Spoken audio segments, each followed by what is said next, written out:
It's time to fire Napier. Now. What's going on, everybody? My name is Daniel Augustin. This is Multi-Hyphenate AF. Before I get started, please do me a favor, man. Go ahead and like, comment, and subscribe. I would really appreciate that. My goal is to hit 10,000, and I'm going to clearly have to make that goal my number one goal, because my goal of rooting the Florida Gators on through the turmoil is essentially donezo.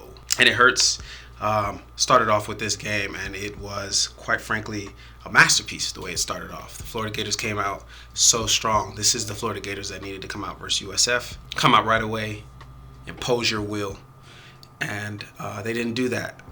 They did, actually. That first drive was one of the best drives I've ever seen in the Billy Napier era, in the DJ Lagway era. 5 for 5 on completions to 5 different wide receivers, and a touchdown is marvelous. And one thing I thought into this game, just watching, was how evenly matched these two teams were. These two teams were evenly matched, talent for talent, good on good, whole way through. And ultimately, what you ended up seeing happen in this game was not the difference between talent on the field. This was the difference between coaching on the sideline. As I stated before, Lagway is getting better, but something's lacking in his psyche, the way he sees the field as the game develops, the way the pocket breaks down. There are so many times when the pocket breaks down, Lagway is more of a statue than he is a craftsman getting out. He's got some great plays where sometimes he can still get the throw off without having to leave the pocket because he's so powerful and so big and compact. But the game has changed. The game has changed in a way where, and it's not even that the game has changed, actually. Everybody's got to step up in the pocket. Everybody's got to figure out how to step up in the pocket to give themselves that 1 to 2 more seconds.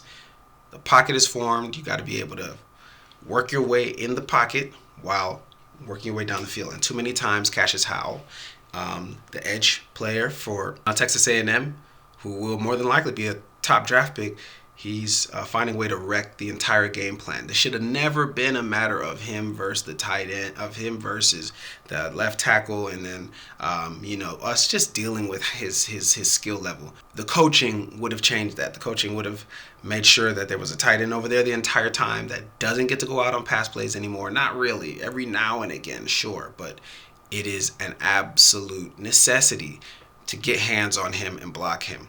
And on the other end, Florida struggled to slow down Texas A&M, and this was a heavyweight fight from the start. After Texas A&M came out and punched back with that 2-play drive, I knew that this was going to be troubling. You don't want to see that. I respect a heavyweight fight. I enjoy a heavyweight fight. I enjoyed this all the way up to halftime, really. But man, I gotta say, I'm trying to figure out what Billy Napier is even really doing coaching the Gators and how this has lasted for so long. I hope that Texas win doesn't really just extend his contract, his opportunities there beyond what he's already had, because he's already had too much time there. It's time he gotta go. He's got to go. He's got to go. The team is getting worse. The team doesn't know how to sustain victories and wins because they are an embodiment of his conservative coaching. One of the main reasons you sign with the university is the culture and what sounds like culture. What sounds like culture and is more important. I wrote this down during the game.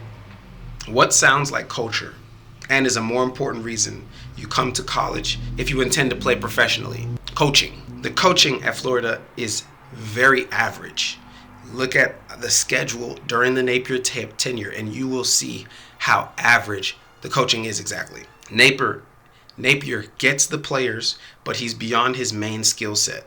The program should be grateful for his efforts in recruiting, but the offense needs more than a recruiter and conservative play caller. The Gators flashed greatness today. Greatness. It was wonderful. And again, they couldn't sustain the offensive firepower they themselves were putting out. And it's unfortunate because if you ask me, the Gators have better football players than Texas A&M. Texas A&M's got some guys, but they figured out how to use their guys, even through injury. They figured out how to use their guys, how to make it last, how to win a game Learning how to win a game is so different than just, having the guys. Because let's be real. Look at the Georgia Bulldogs. Georgia wins this game and they played like trash, 20-10. They played awful. Awful. Their offense is awful. Georgia don't got nobody like the Gators got. Nobody, dog. Nobody. Not the running back. Nate Frazier don't got nothing on ball. Gunnar Stockton ain't got nothing on Lagway. None of their wide receivers got anything on Dallas Wilson, Sturdivant, Mizell, Trey Wilson. Nothing. Nothing, dog. And they figured out how to win. Georgia still just has one loss in the conference. It's coaching. Kirby Smart is always an impact player, so to speak, on the Georgia Bulldogs. Kirby Smart is the real leader of that team. He's the real MVP. You know that because even when they don't have no real quarterback that's slinging it, you still got to face Kirby. I mean, just watch Kirby Smart during the game. He's all up and down the sideline. He's so intense. So intense. And, for a minute in this game, I thought, man, the Gators are coming into a new version of themselves because they were finally using their talent. They were throwing the ball down the field, and our strength is our skill guys on offense, our wide receivers. For whatever reason, we couldn't run the ball. I think Texas A&M really just dominated in the trenches, really, when it came down to it, because when you look at the stat line, you're going to have to admit that they dominated in the trenches. Jaden Ball, 18 carries, 65 yards, 3.6 per rush. KD Daniels had 3 carries, though, for 28 yards, 9.3 per rush. So maybe this was a game where KD Daniels needed to touch the ball at least 10 more times. But why didn't we keep going down the field? One reason I'll say why we didn't keep going down the field is because every time there was penetration, they kept from Lagway getting a chance to really process what was going on. So that's why I say Lagway was struggling, moving in the pocket. And for that reason, the Gators probably needed to be calling a gameplay where they're rolling him out away from Cassius Howell, and they're setting it up for extra protection. And it's only 3 wide receivers, and yeah, sure, some of the guys are double teamed, but that was going to be the challenge today. And sometimes that's got to be the challenge even in practice. Sometimes you need to double team your guys in practice so you can figure out, your quarterback can figure out, what's the game plan? How do we do this? If we can't do that, how do we do this? What do we go into this game doing? What do we think they're going to come in and do to us so that we can figure out a way to combat that? So really when it boils down to it, the coaching has been Florida's weakness. Marcel Reed, look at his stat line. It's not even all that, but he made plays when he needed to make plays, and those plays hurt the Gators.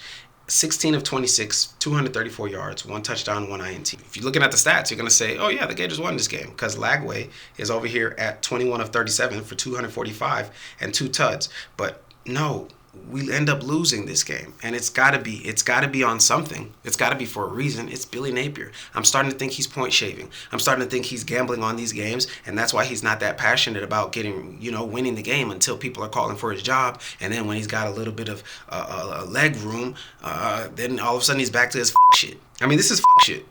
This is shit. And I understand Texas A&M is a good team, so where do I get off acting like the Gators we're supposed to win this game? No, you're supposed to win every game. That's the thing. You're supposed to win every game.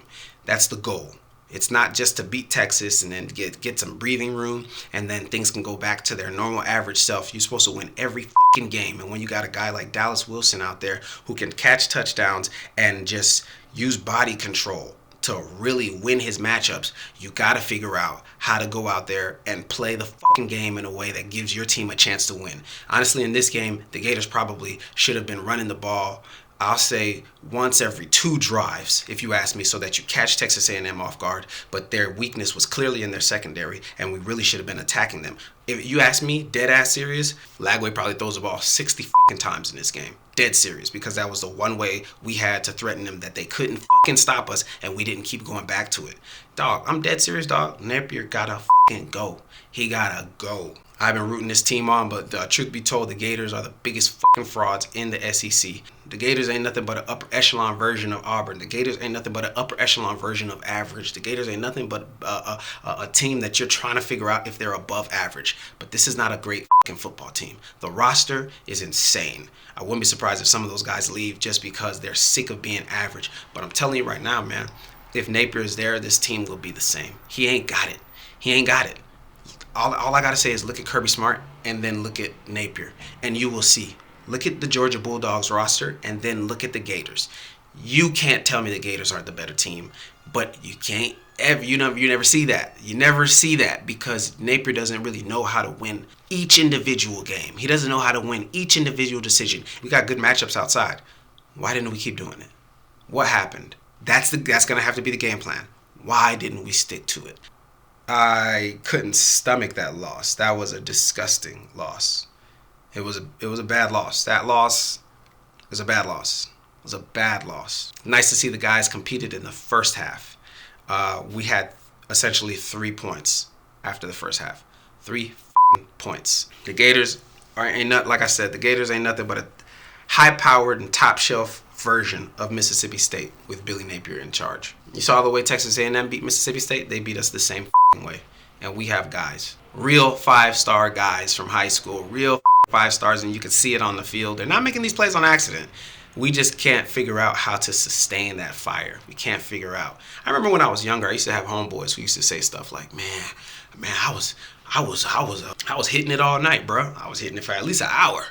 Talking about, their escapades with women and how they were able to make it last all night. And I remember me thinking like, damn, for me, it was like 5 minutes. All night? All night is crazy, bro. Like, do you know how long all night is? Do you know how long an hour really is when we talking about stroke for stroke? I just remember that because that just used to always stick with me when I was really young. I used to just be like, damn, how did they make it last all night? Damn, that's crazy. They on Viagra? What is going on? And when I watch this Gator team, I'm seeing dudes that just can't make it last. They can't make it last. They shoot their load out first half and they're done for. They had nothing, no juice against USF. No juice after the first, quarter, second quarter. There's no juice. After a big mistake, after a big penalty, there was no juice. There was no comeback juice. The Gators just start off strong as they can, and then that's coaching. That's coaching. You need a coach that can get in your ass. Pause. You need a coach that can really let you know what they see about you so that you can come up out of your shit. Come up out of whatever's ailing you, whatever's slowing you down. But we ain't got that. We don't have a coach that can actually see where we're struggling mid-game and really do something about it. I just want to say I don't see the top of the SEC getting muddy enough for the Gators to be serious contenders. A&M and Bama are the real serious contenders in this conference. We got to start figuring out who the next coach is going to be because it's time for him to go. I think Billy Napier sees a 3rd and 6. I just want to say I think he sees a 3rd and 6 like it's a 3rd and long, and that's an issue to me. That's bad coaching to me. 3rd and 6 needs to be just fundamental play in your playbook. You should be able to look at 3rd and 6 and say, yeah, I got plenty of plays for 3rd and 6. That's some pass play. I know how to make 6 yards. Run play, I expect 4. Pass play, I expect 6. But for whatever reason, Napier doesn't. He handed the ball off. We were in the start of the 4th quarter. Still had a chance to win this game, down only 7 points. And it's 3rd and 6, and he handed the ball off to Jaden Ball. This was after we got that interception in the end zone. Castell did. And that's when I said I'm starting to think he's point shaving. That's a crazy decision to make. That was a really crazy decision to make, to go and hand the ball off, especially with Jaden Ball's numbers that night. I know he had one really great play in the first half where he stiff-armed a guy and it was crazy. But who gives a about that? This guy's got 60 yards. It's not working. It's not fucking working, bruh. Go to something else in the playbook. You got all these motherfucking weapons, and this is what you do? You motherfucking weak-ass coach. You suck, bruh. You suck. Gotta get Napier out. Gotta get him out, bro. Gotta get him out. Gotta get him out. He ain't doing nothing. He ain't doing shit. There's nothing that he's doing. We are 3 and 4? Halfway through the season, 3 and 4. And granted, we've lost to teams that have all been pretty successful this season. But it lets you know that we are not. And it lets you know that we are below those teams. We are below average. With these guys, we should never be below average. Listen, man, I'm starting my campaign for John Gruden full on. I don't give a what the Gators do in these next few games because all they can do is play spoiler. They're not going to be able to get me hard. They're not going to be able to get me up and going for these next few games. I'm going to watch them, but it ain't no hope. Not for the Gators to actually be the type of team that they could or should be. Not for them to be the type of team that, they actually have the guys for. A guy like Dallas Wilson, I mean, listen, tell me where the difference is between him and Jeremiah Smith. Tell me. It's all about how you use them. And one thing I can say about the Gators is they're not developing these guys. They're not developing shit. They're just getting the top talent and letting them go out there and do their thing. But they're not developing nothing. If anybody's developing, the coordinators are probably doing a better job than the head coach. But the head coach doesn't know how to have that firepower.